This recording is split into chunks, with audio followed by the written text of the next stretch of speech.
السلام علیکم عزیز طلباء، میں ہوں ارسلان ظفر اوان۔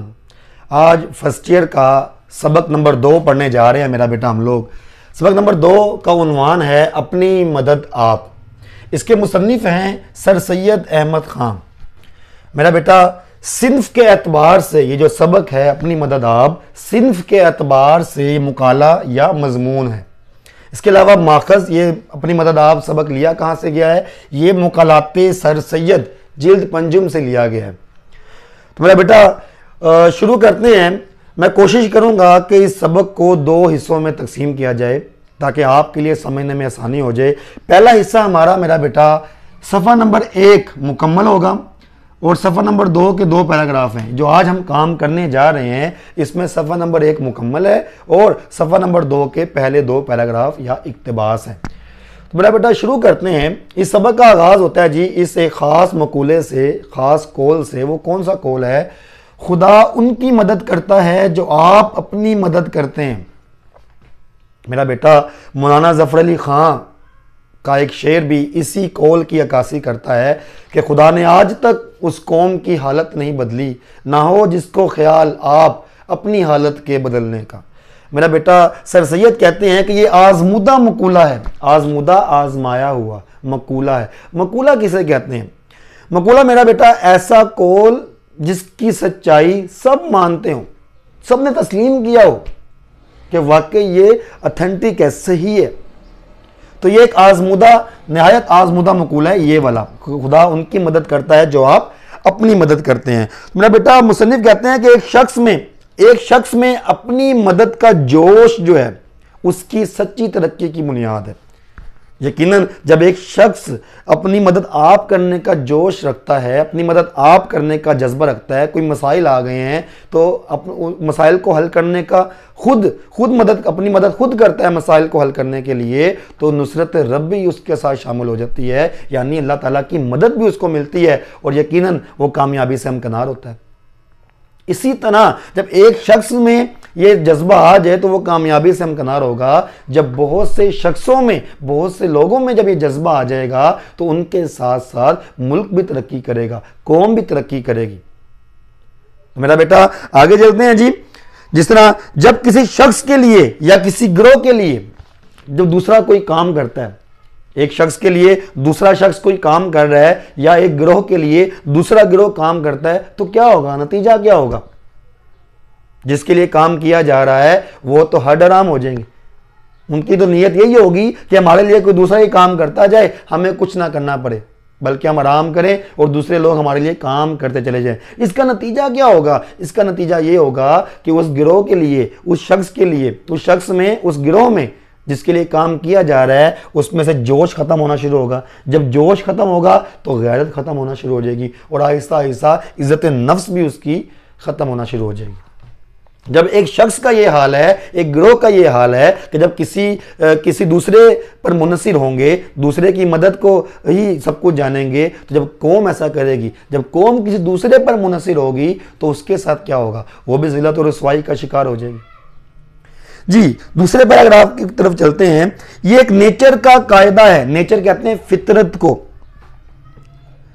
یہ ایک نیچر کا قاعدہ ہے کہ جیسا مجموعہ قوم کی چال چلن کا ہوتا ہے، یقینی اسی کے مطابق اس کے قانون اور اسی کے مناسب حال گورنمنٹ ہوتی ہے۔ دیکھیں جی یہ ایک نیچر کا قاعدہ ہے، یہ فطرت کا قاعدہ ہے کہ جیسی رعایا ہوگی ویسی اس پر حکومت ہوگی۔ اگر رعایا مہذب ہوگی، تہذیب والی ہوگی، قانون کی پاسداری کرنے والی ہوگی تو یقیناً حکومت جو قوانین ہوں گے ان کے لیے سخت نہیں ہوں گے، بڑے عمدہ ہوں گے۔ اور اگر ایک بد تہذیب رعایا ہے جو کہ بد سلیقہ ہے تو یقیناً ان کے لیے جو قوانین ہیں وہ اکھڑ ہوں گے، حکومت اکھڑ ہوگی، سخت ہوگی۔ تو یہی نیچر کا قاعدہ بھی یہی ہے کہ جیسے عوام ویسی حکومت۔ جی آگے چلتے ہیں۔ اور دوسری بات یہ میرا بیٹا کہ تمام تجربوں سے ثابت ہوا، تیسرا پیراگراف، دوسرا تیسرا چوتھا ایک میں ہی ہے جی۔ تیسرا پیراگراف، تمام تجربوں سے ثابت ہوا ہے کہ کسی ملک کی خوبی و عمدگی اور قدر و منزلت وہاں کے رعایا کے چال چلن پر، وہاں کے رعایا کے اخلاق و عادات پر منحصر ہے۔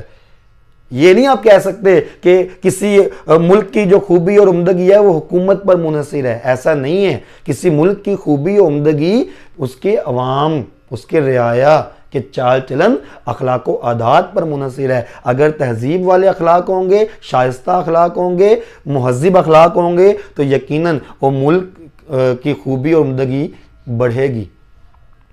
لوگ جو دوسرے اقوام ہیں وہ فخر کریں گے کہ وہاں کی رعایا کیسے ہیں، وہاں کی عوام کیسے ہیں، تو اس ملک پر فخر کیا جائے گا۔ آگے چلتے ہیں جی، ایک اور بات ہے جی، دیکھیں میرا بیٹا، جو بڑی عام بات ہے اس سبق کی، قومی ترقی اور تنزل مجموعہ کس کا ہے؟ قومی ترقی مجموعہ ہے شخصی محنت، شخصی عزت، شخصی ایمانداری، شخصی ہمدردی۔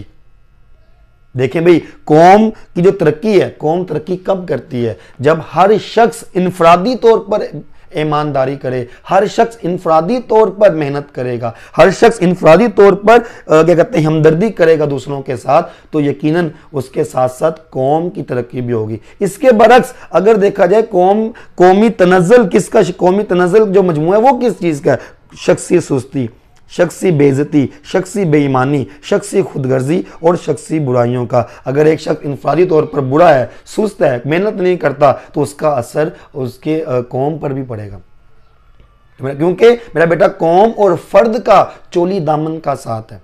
اقبال نے فرمایا تھا نا، افراد کے ہاتھوں میں اقوام کی تقدیر، ہر فرد ہے ملت کے مقدر کا ستارہ۔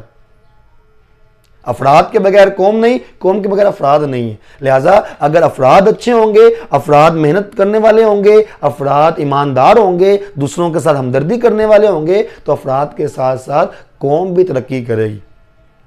اور اپنی مدد آپ کا جذبہ جب تک ہمارے اندر نہیں آتا، ہم لوگ کامیابی سے ہمکنار نہیں ہو سکتے۔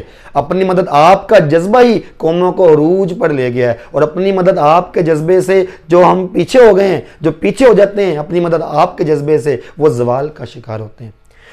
تو میرا بیٹا آگے چلتے ہیں جی، اگر ہم چاہیں کہ بیرونی کوشش سے ان برائیوں کو جڑ سے اکھاڑ دیں، کون سی برائیاں؟ نا تہذیبی، بد چلنی، بد اخلاق ہونا۔ اگر ہم چاہتے ہیں کہ بیرونی کوششوں سے ان برائیوں کو اکھاڑ دیں گے، تو یہ کسی اور صورت، کسی اور شکل میں دوبارہ نئے زور و شور سے پیدا ہو جائیں گی۔ اس کو برائیوں کو ختم کرنے کے لیے ہمیں اپنے آپ کو ٹھیک کرنا پڑے گا، اپنے آپ سے آغاز کرنا پڑے گا۔ جی اگلا پیراگراف شروع کرتے ہیں، پیراگراف نمبر 5۔ اے میرے عزیز ہم وطنوں، یہ سر سید احمد خان فرما رہے ہیں، اے میرے عزیز ہم وطنوں، اگر یہ رائے صحیح ہے، جو ہم نے اوپر پڑھا، اگر یہ رائے صحیح ہے تو اس کا نتیجہ ہے کہ قوم کی سچی ہمدردی اور سچی خیر خواہی کرو۔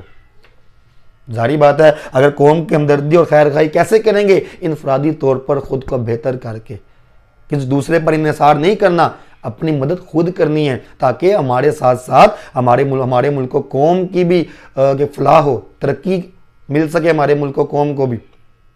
ٹھیک ہے میرا بیٹا، آگے چلتے ہیں جی، پیراگراف نمبر 6 میں مصنف کہتے ہیں کہ وہ شخص در حقیقت غلام نہیں ہے جس کو ایک خدا نا ترس نے، جو اس کا ظالم آقا کہلایا جاتا ہے، خرید لیا ہے۔ مطلب وہ کہنا چاہتے ہیں کہ وہ شخص حقیقت میں غلام نہیں ہے جس کو کسی آقا نے خرید لیا ہے یا وہ کسی کے ماتحت ہے۔ اصل غلام وہ ہے جو بد اخلاقی کا شکار ہو، جو خود غرضی کا شکار ہو اور قومی ہمدردی سے بے پرواہ ہو، قوم کی ہمدردی کرتا ہی نہ ہو۔ اصل غلام وہ ہے، کیونکہ مصنف کہتے ہیں، کیونکہ ایک شاعر کہتے ہیں، حیات خود نہیں بنتی، بنائی جاتی ہے، چراغ خود نہیں جلتے، جلائے جاتے ہیں۔ محنت کریں گے، اپنی مدد آپ کریں گے، تبھی ہم غلام نہیں کہلائیں گے۔ اس کے علاوہ آگے چلتے ہیں جی، کہ جب تک انسانوں میں یہ خیال ہے کہ ہماری اصلاح و ترقی گورنمنٹ پر یا قوم کے عمدہ انتظام پر منحصر ہے، اس وقت تک کوئی مستقل اور برتاؤ میں آنے کے قابل نتیجہ اصلاح و ترقی کا قوم میں پیدا نہیں ہو سکتا۔ اگر ہم کسی پر منحصر ہیں، ہم کسی گورنمنٹ پر منحصر کر رہے ہیں، کسی لوگوں پر، کسی گروہ پر منحصر کر رہے ہیں، تو اس وقت تک ہم کامیابی و ترقی سے ہمکنار نہیں ہو سکتے۔ بیٹا ابھی تک آپ نے جتنے پیراگراف پڑھے، جتنے اقتباس پڑھے، ابھی تک آپ نے دیکھا ہے کہ اپنی مدد آپ کا جذبہ کتنا ہمارے لیے اہم ہے۔ اگر ہمارے اندر اپنی مدد آپ کا جذبہ ہے، اپنے مسائل کو حل کرنے کا جذبہ ہے، تبھی ہم کامیابی سے ہمکنار ہو سکتے ہیں۔ جی میرا بیٹا آج کا سبق کا آخری پیراگراف پڑھتے ہیں کہ لوگوں کا یہ خیال ہے کہ کوئی خضر ملے۔ خضر کہتے ہیں ایسی شخصیت ہیں جنہیں اللہ نے علمی خزانے بخشے تھے، جو رہنمائی کرتے تھے لوگوں کی۔ تو چونکہ کوئی خضر ملے، ہمیں کوئی رہنما ملے، گورنمنٹ فعال ہو جائے، گورنمنٹ سخی ہو جائے، ہم پر دولت لٹائے، ہم خود کچھ نہ کریں، دولت ہمیں حکومت دیتی رہے. تو اگر جب تک ہم یہ چاہیں گے کہ کوئی خضر ملے، کوئی گورنمنٹ فیاض ہو جائے، کوئی ہادی و رہنما ہمارے لیے مل جائے، تو ہم کبھی کامیاب نہیں ہو سکتے. حقیقت میں ایسا ہونا، اگر ہمیں کوئی خضر مل رہا ہے یا گورنمنٹ فیاض ہو رہی ہے ہم پر، ہم خود کچھ نہیں کر رہے، تو ایسا ہونا قوت کی پرستش ہے، پوجا ہے. اور اس کے نتائج انسان کو ایسا ہی حقیر بنا دیتے ہیں، معمولی بنا دیتے ہیں، جیسے کہ صرف دولت کی پرستش سے انسان حقیر و ذلیل ہو جاتا ہے. تو میرا بیٹا، کسی پر منحصر نہیں کرنا، آج کا ہمارا سبق بھی یہی ہے کہ کسی پر منحصر نہیں کرنا، بلکہ اپنی مدد آپ کا جذبہ، اپنے مسائل خود حل کرنے ہیں، کیونکہ خدا بھی ان کی مدد کرتا ہے جو آپ اپنی مدد کرتے ہیں. یہ قول، اگر ہم اس قول کو، اس مقولے کو اپنی زندگی میں شامل کر لیں تو یقیناً ہم بھی کامیاب ہوں گے اور ہمارے ساتھ ساتھ ملک و قوم بھی ترقی کرے گا. تو میرا بیٹا، آج کا یہ سبق اپنے اختتام کو پہنچا. دعاؤں میں یاد رکھیے گا، اپنا خیال رکھیے گا. السلام علیکم.